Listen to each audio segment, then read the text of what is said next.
Assalamualaikum warahmatullahi wabarakatuh. Apa kabar rencang semua? Semoga semuanya dalam keadaan sehat, selalu diberikan kelancaran dalam beraktivitas dan juga kelancaran rezeki. Selamat datang saya ucapkan di channel Sukma Arga Radio. Dan jangan lupa rencang semua untuk bisa bergabung dengan cara menekan tombol subscribe dan lonceng notifikasinya. Oke, di siaran kali ini saya akan bercerita tentang sebuah kisah pendakian yang berjudul Tersesat Diikuti Sosok Misterius di Gunung Lawu. Baik, tanpa berlama-lama, ambil posisi nyaman dan tetap waspada sekeliling Anda.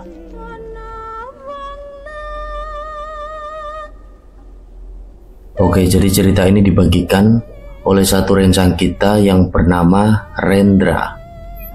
Dia menceritakan pengalaman pendakiannya di tahun 2018 ketika dia dan 3 orang temannya yang bernama Dodit, Lia, dan Putri mendaki di Gunung Lawu via Cemoro Kandang.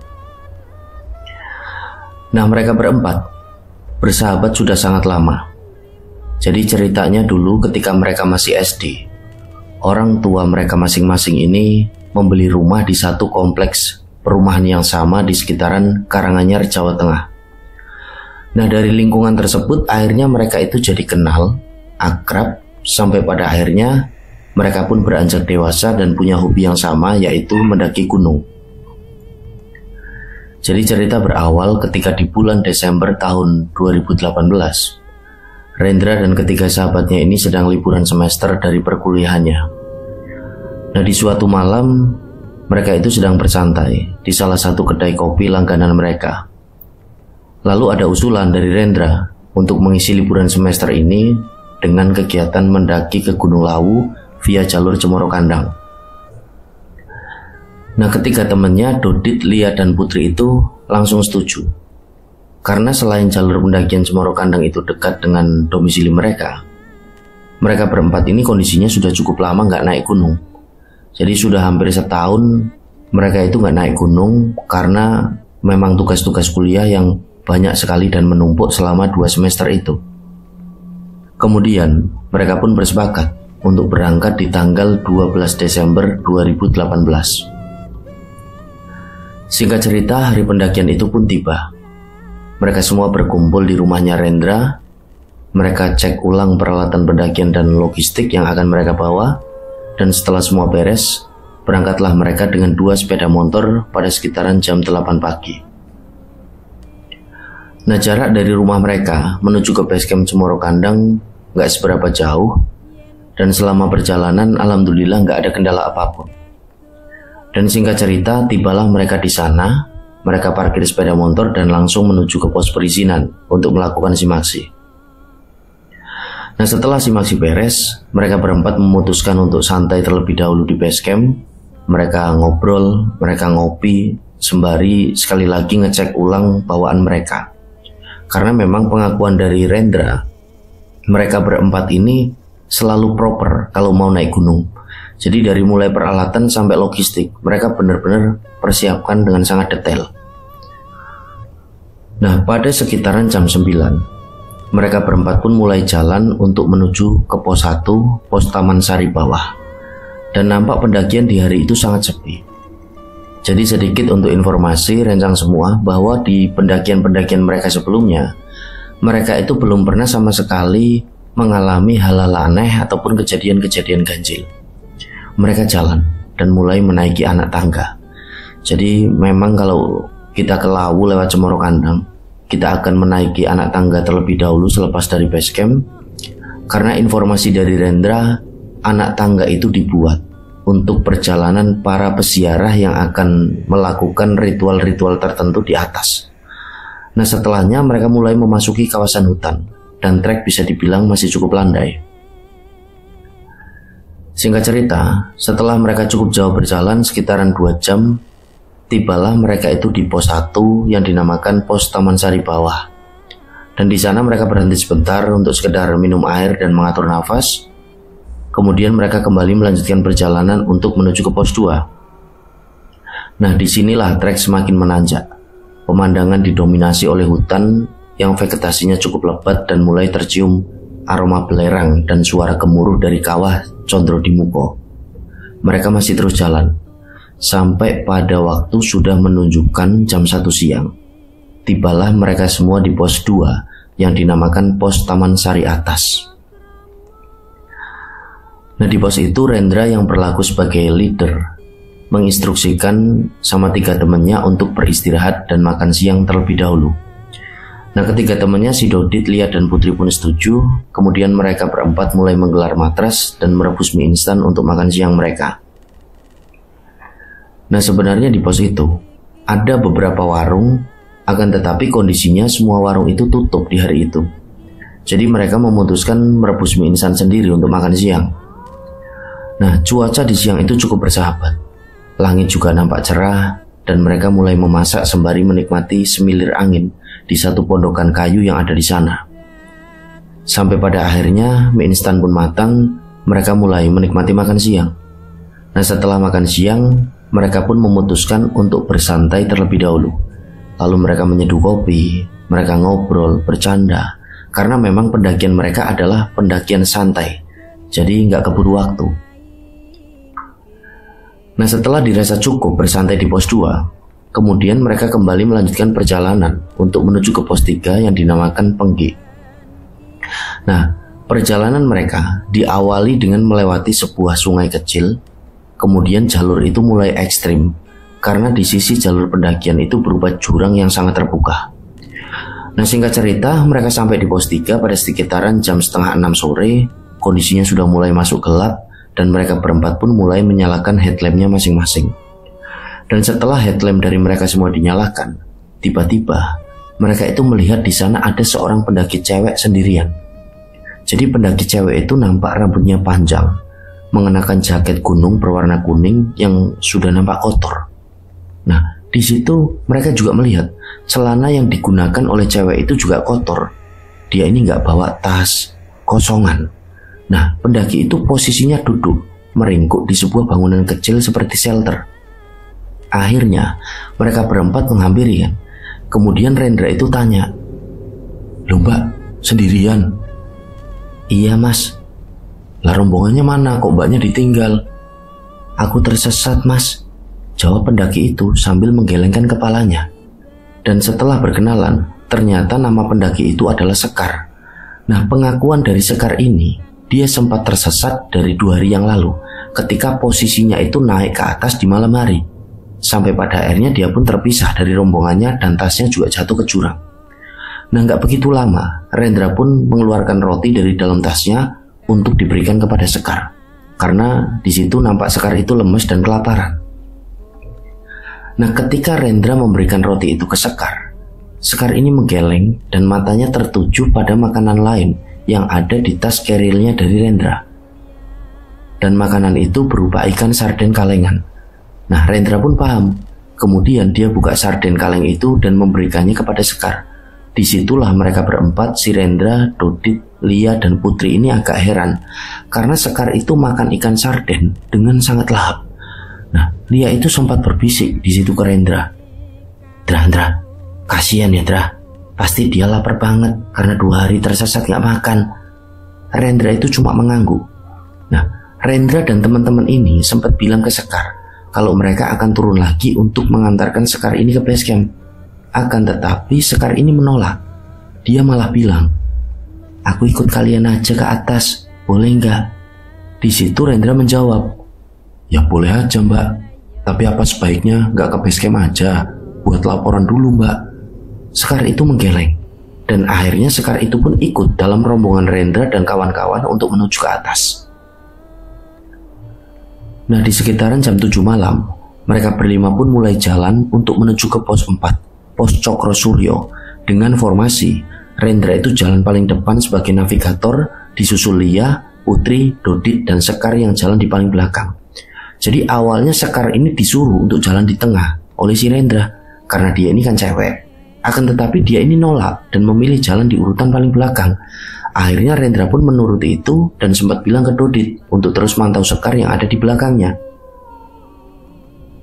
Nah, perjalanan dari pos 3 Penggi untuk menuju ke pos 4 Cokro Suryo, mereka harus berjalan mengitari sebuah bukit. Trek itu masih didominasi dengan tanjakan Dan gak jarang pula mereka melihat bunga Edelweiss yang ada di sisi jalur pendakian. Dan kondisi pada saat itu sudah sangat gelap dan sunyi.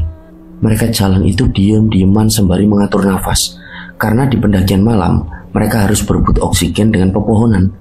Kemudian Rendra mencoba untuk sedikit menghidupkan suasana dengan melemparkan lelucon-lelucon ringan.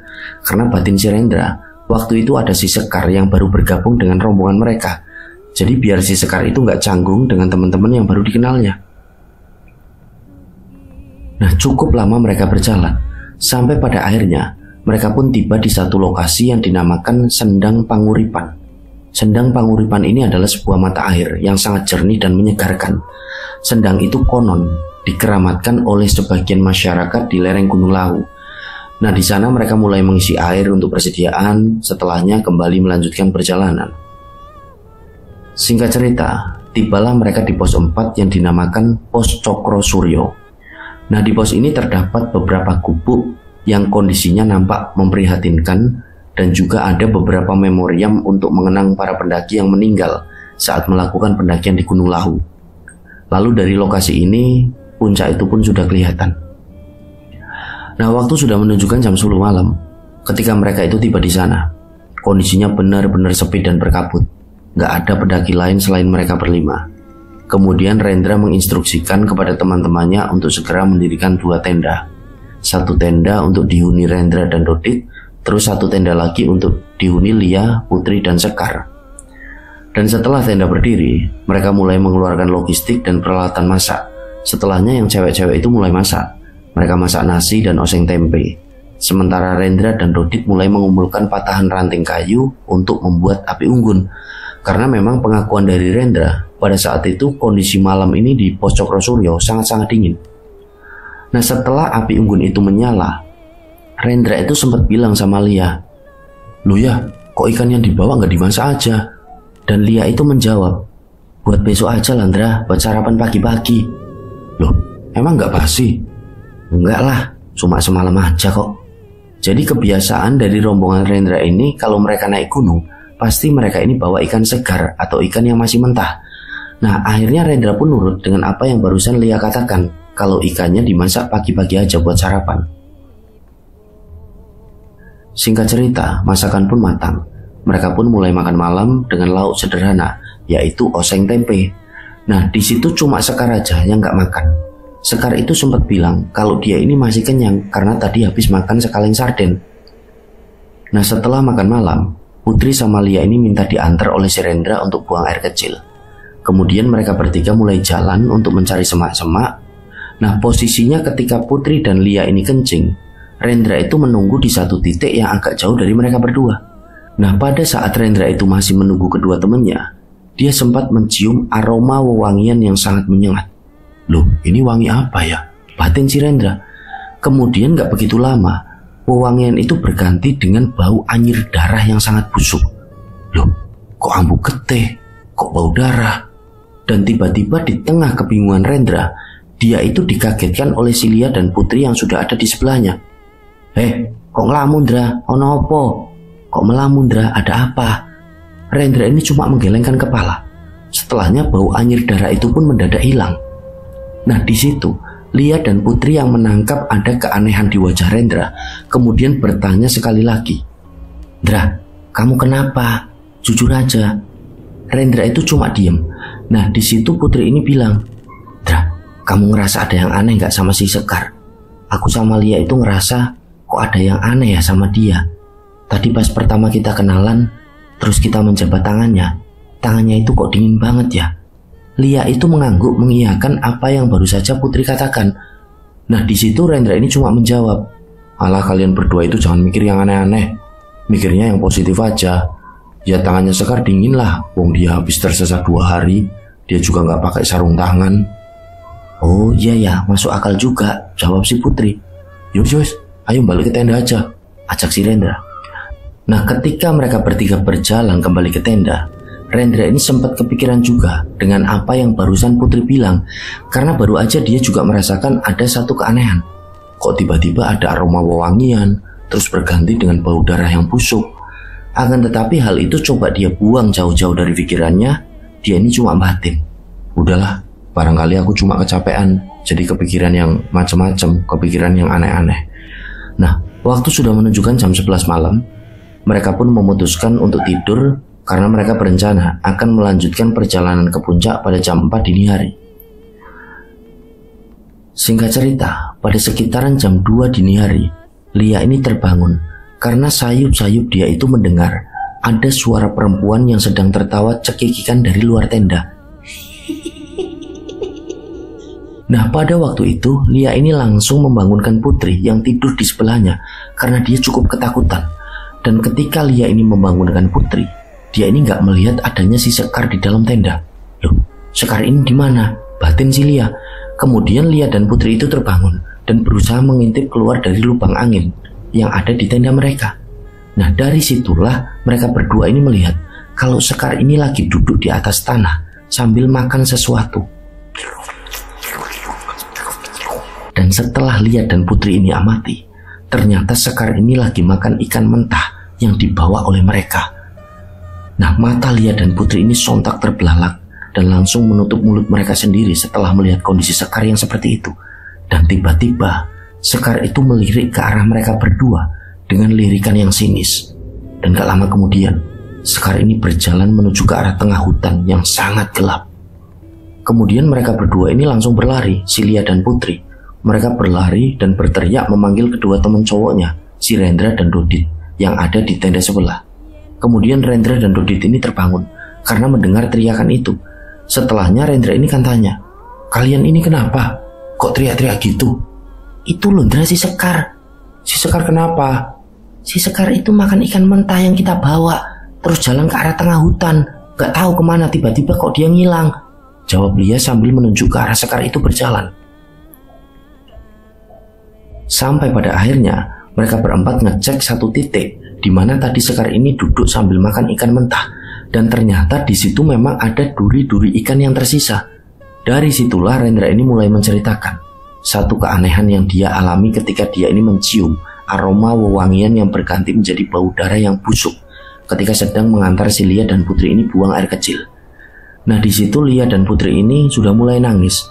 Mereka berdua ini merengek minta turun saat itu juga. Nah, Rendra dan Dodit ini kan jadi bingung. Masa iya mau turun sekarang? Ini kan masih gelap. Akhirnya si Lia dan Putri ini berusaha ditenangkan oleh si Rendra dan Dodit. Rendra ini sempat bilang, "Udah, kalian yang tenang. Kita bareng-bareng di sini nunggu terang, baru kita turun. Kalau kita turun sekarang, bisa resiko. Jalurnya gelap. Dan kita nggak pernah tahu kondisi dari hutan. Kalau kita ketemu dengan hewan buas gimana?" Akan tetapi Lia dan Putri ini masih tetap minta turun pada saat itu juga. Lia ini bahkan sempat bilang, "Kalau kalian gak mau turun sekarang, kami turun sendirilah." Dan kemudian Lia dan Putri ini nampak langsung berkemas-kemas. Dan mau gak mau, Rendra dan Dodit ini pun akhirnya nurut dan ikut berkemas-kemas juga. Singkat cerita, setelah mereka berkemas, pada sekitaran jam 3 dini hari, mereka pun mulai jalan turun. Kondisi trek pada saat itu benar-benar gelap dan sunyi. Kabut juga turun dengan cukup tebal. Rendra jalan di paling depan, disusul Lia, Putri, dan Dodit yang berjalan di urutan paling belakang. Nah, setelah cukup lama mereka berjalan, formasi mulai agak mencar. Ritme jalan mereka benar-benar gak beraturan. Mereka sudah mulai kelelahan dan nafas mereka juga mulai sesak karena berebut oksigen dengan pepohonan. Kemudian, Dodit yang jalan paling belakang ini berteriak ke Rendra, "Dra, jangan cepet-cepet jalannya. Ini kita udah mulai mencar-mencar." Rendra ini menjawab, Oke Dit, siap-siap." Dan gak begitu lama, Dodit ini melihat si Putri yang tadi jalan di depannya itu duduk di bawah sebuah pohon besar yang ada di sisi jalur pendakian. Putri ini duduk sambil menundukkan kepala. Terus kedengaran kalau dia itu sedang nangis.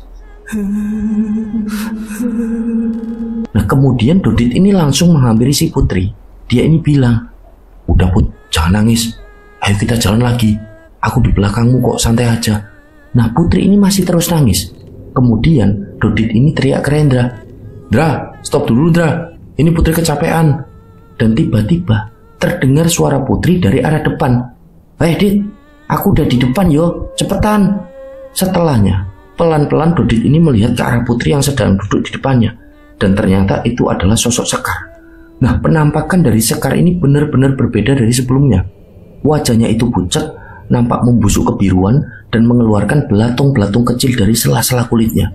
Nah, dari situlah Dodit ini berteriak dan langsung berlari ke arah teman-temannya di depan.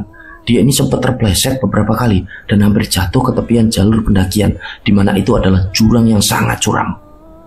Nah, gak lama kemudian Dodit ini berhasil nyusul ketiga temannya dan mereka pun sempat berhenti untuk mengatur nafas dan minum air mineral. Disitulah Dodit ini cerita ke teman-temannya kalau barusan dia melihat Sekar dengan wajah yang begitu menyeramkan. Kemudian Lia dan Putri ini kembali menangis dan Rendra ini pun bilang, "Tolonglah, kalian berdua jangan nangis terus. Aku dan Dodit juga takut sama dengan kalian berdua.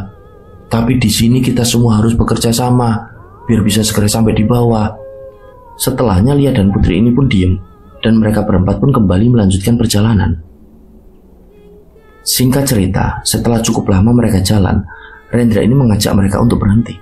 Di situ Rendra ini bilang, "Ini jalurnya kok beda ya dengan jalur yang kita lewati kemarin waktu naik." Ketiga temannya pun mengangguk. Jadi pengakuan dari Rendra, jalur yang mereka lewati ketika turun itu benar-benar berbeda dengan jalur yang mereka lewati ketika naik. Kemudian Rendra ini mengajak ketiga temannya untuk berdoa dan langsung melanjutkan perjalanan turun. "Kita jalan pelan-pelan aja ya, jaraknya deket-deketan dan terus waspada. Barangkali di depan kita ada jurang," kata si Rendra sebelum mereka ini jalan.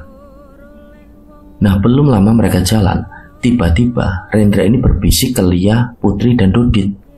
"Kalian jangan noleh ke arah kanan. Kalian lihat ke arah kiri saja. Apapun yang terjadi jangan sampai kita lari. Karena sebelah kiri kita jurang. Bahaya kalau kita sampai lari. Udah nurut aku aja. Lihat ke arah kiri terus sampai aku bilang aman." Mereka semua pun jalan dengan melihat ke arah kiri jalur pendakian.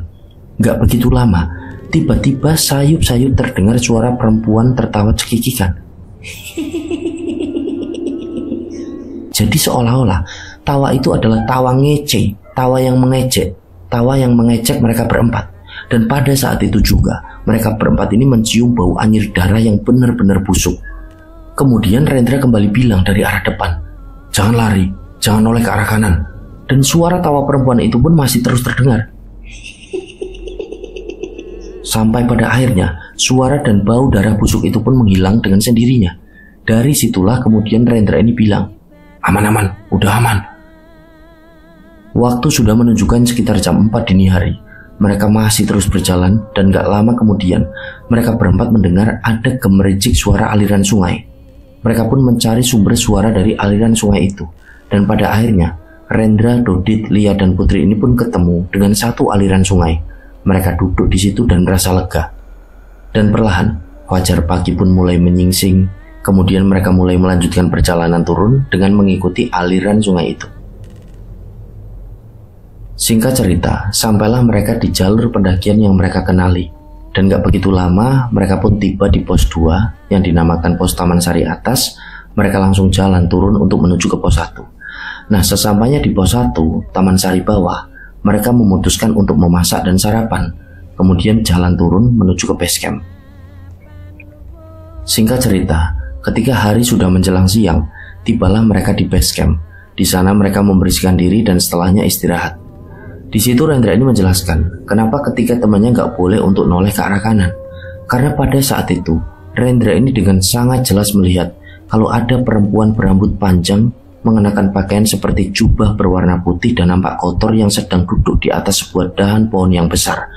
Awalnya Rendra itu samar-samar melihat wajahnya, dan setelah dekat Rendra itu baru melihat kalau sosok perempuan itu adalah Sekar.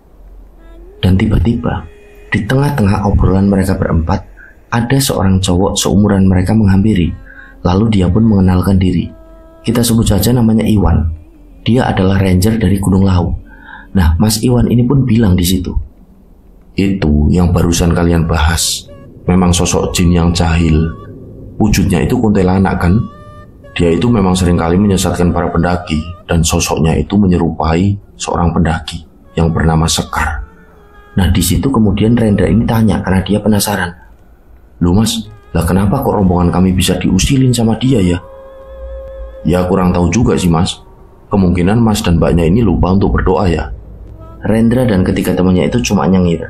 Karena memang pengakuan dari Rendra, dari awal mereka mendaki, mereka ini nggak berdoa sama sekali. Kemudian Mas Iwan pun menyuruh mereka untuk ambil air wudhu sebelum mereka ini pulang ke rumah.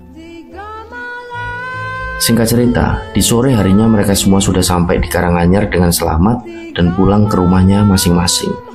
Itulah pengalaman dari Mas Rendra dan ketiga temannya ketika melakukan pendakian di Gunung Lawu via Cemoro Kandang. Dimanapun tempatnya, jangan lupa untuk selalu berdoa dan memohon perlindungan pada Allah Subhanahu wa Ta'ala. Dan semoga kisah ini bisa diambil hikmah dan pelajaran. Saya Sukma Arga pamit undur diri. Wassalamualaikum warahmatullahi wabarakatuh. Salam Lestari.